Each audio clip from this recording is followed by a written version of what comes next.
Titaza papa by-election akaitwa kuno ku MDCT vanti MDC Alliance yamonzura yakaona mavhoti akawanda zvakaita sei? Oh, ana utowana 3 vanhu. Because ukatarisa pa polling station yeparuvinga. Wacho agenda anga ariko iko kakati vhotera tipusi. Agenda wacho. Because inini anditi pane pa tikataura tese tiri ku pamuendi interview ndiri kuharare. Pandeti mangwana chendi kutomhanya kunovhota. Shwa ndakauya ndakavhota pamagwenya. Indinovhotera pachikoro pamagwenya. Ndichipedza kuvhota inini. Ndakatodzoka nepana. Ndakazozodai yangu kuharare because vangu vachiri kunditeera teera. Nditeera teera. Andaurara hangu pana. Ndakatorara samwe. Andawangurara pana.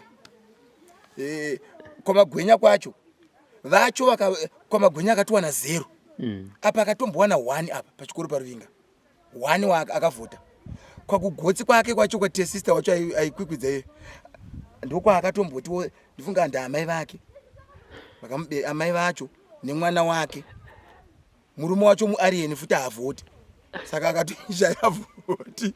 Saka totally yese inogona avasvike it's 4 chete vanhu vakawana. Ukatarisa maagents acho akatuma wapana vanga vakudawo mari but pekuvhotera vedu zvavo vaipaziva. Ndakaseka pamagwenya.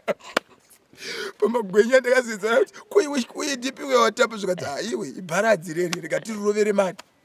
Ndakati idyai mari vakapusa zvokuti imizivai pekuvhotera. Zivai pekuvhotera. Zvokwadi agent wake pamagwenya vakavhotera tripuzi. Zvinotosekesa kadi zvinosetsa kadi. Saka message yamukade kuudza vamwe vasara ku MDC Alliance vachiteera avadzoke nguva iripo. Munoziva ndakafarira movie iri kuita Mother Toko. Yakatadza mukadzi uyo. Mamai vakatadza pasi nekudenga. Manzoka? Zvakafanana nina madzimai yangu tikanetsana pamba. Takaita vana tese. Manzoka?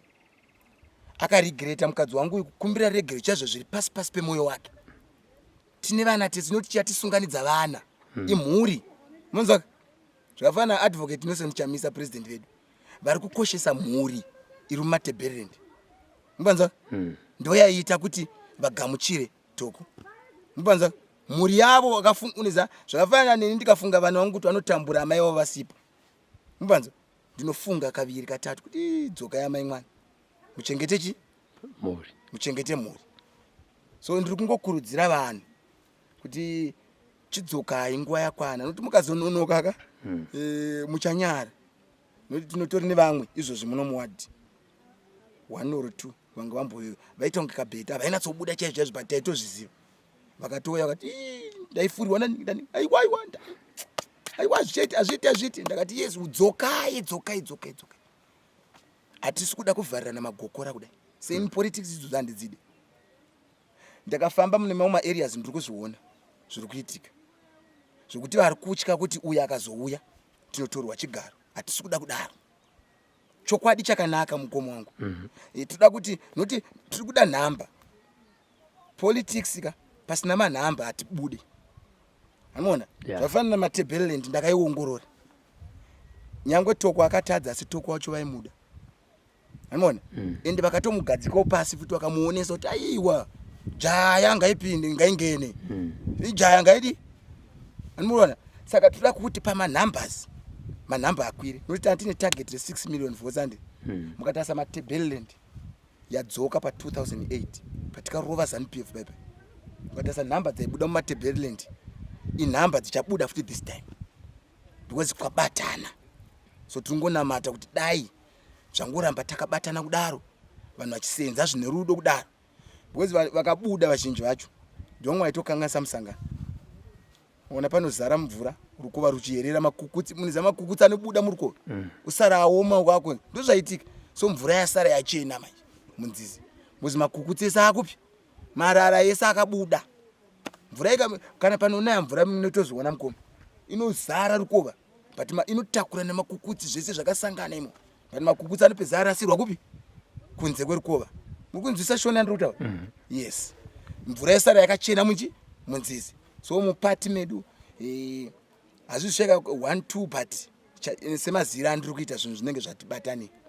bosi chiri kuda vanhu ka nyangwe president vakati bato rangu rinenzi dhaga kana kuti rinenzi chimuti vanhu vari kuda president advocate Nelson Chamisa kuti vaende kustate house zvimwe zvese seni zviri kunzi zvigaro inini ndototambura ini kutonetseka kuti vanhu wai vachida zvigaro panguva yakadai ngatisenzese majuru manzwaka tikabatana chaizvo chwazani PF tine rova ende tiri kuirova ivo vamonzora nevamwe vavo vari kutungamirira bato irori vari kuti ivo ngakuitwe national dialogue postponed kana maelections tinotaura namonzora asina kana munhu imi muwadhi muno vanhu vaiseka ka ipa patesista munhu akutonyara ndakamutsura tesista zvauri kuita izvi hazviitwi izvi siyana nazvo izvi vanhu vari kukufurira ka vanhu vakatorongeka vane mari dzavo but uchasenzeswa wozoita rombe rekupedzesa munyika zvauri kuita siyana nazvo izvi ndakamuona pashinja mazvapera Madzibaba ka ndikati dzoka tinokugamuchira dzoka ukatodzoka ka ndotonokuisa kuvakuru kuti uyauya dzoka wakasununguka ende wega wazviona kuti aubudi tasaune mavhota ukawana wadhi yese pawadhi yese una mavhota ukawana so siyana nazvo izvi so ari kudzoka futi ivo zvoti chatonotaura naye chatiri kuda tinoda kuti tivharire munhu anotadza takaita mapermanent grudge mamwe mupolitics hatibude manje munhu anotadza but munhu handisiri kuda kuona pari zvino kana kuda kutaura naye ndingonzora why ngagare zvake ko unodzosaka munhu ane vanhu iye ari kukanganisa zvino apa una vanhu beta kama matoko ukaita samatebherendi vakaita mavhotsi mangani gore riya handika namba iyo yetiri kuida ndoichaendesa president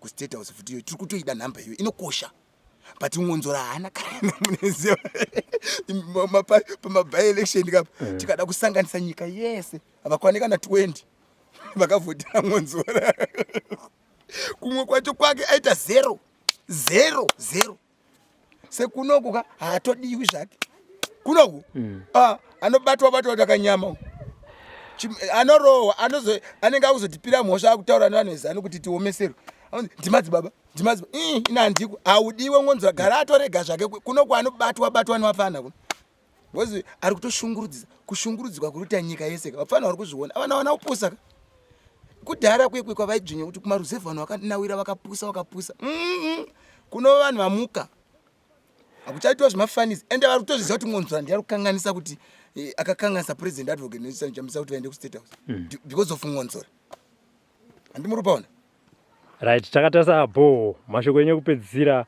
kumhuri yeTCC yakakuitirai chiitiko chakadai so ndoda ngotenda zvakadzika pasi pemwoyo wangu because havana kuzviitira inini kaizvi vakazviitira nyika vakazviitira munhu wese izvi zvebhore nhasi muchatoroona tichaite mauntiwa apa matengo oiswa solar system zvese nhasi ichange yakutobuda kusvika kumanheruku kana mukatonzi madzoka muchatoona mvura yakubuda ipapa nhasi saka ndoda kuvatenda ndotenda president advocate Nelson Chamisa ukaona uri baba manzwa mukoma tafuma ukaona uri baba anoteererwa nevana uri baba vakarongeka baba asingateererwe nevana una kurongeka why sei ndadaro naivanzvadzi kana uri baba asina kurongeka so zvako zvese hazvikufambiri unoita chimunhu chisina nematuro chisingaremekedzeki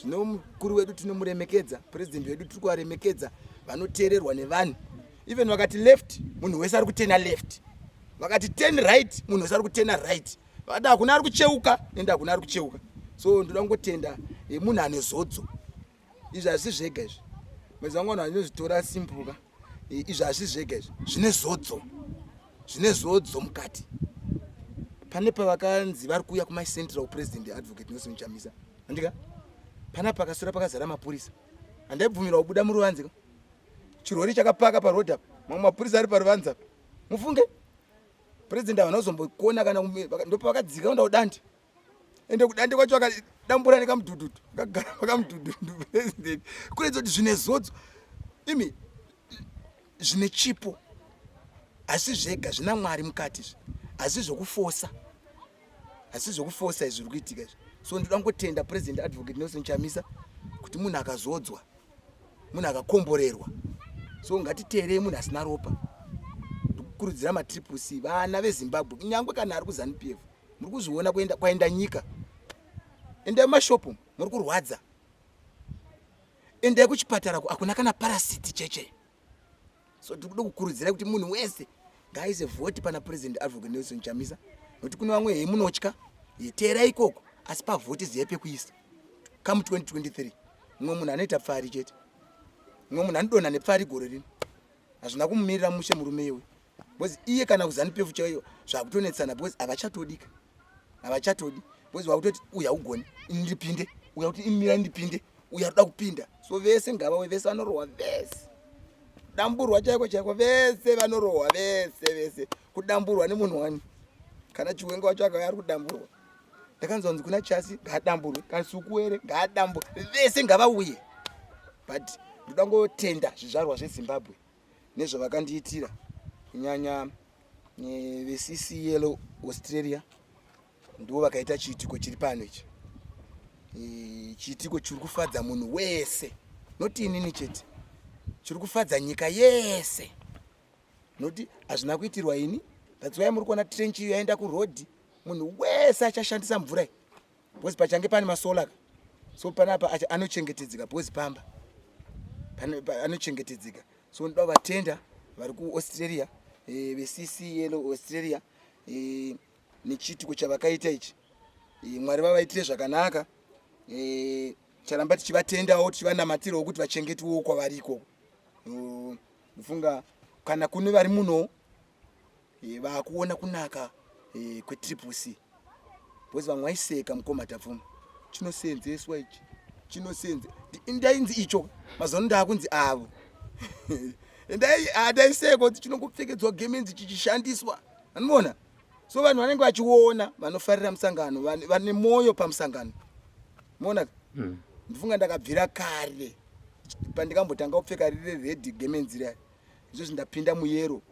Yero iyi ndiyo iri kuendesa vanhu kuKenani anoizi nguo dzana Aroni chibvisa vanhu kuIjipita vachipinda muKenani. Zviri pachena izvi zvapo izvi.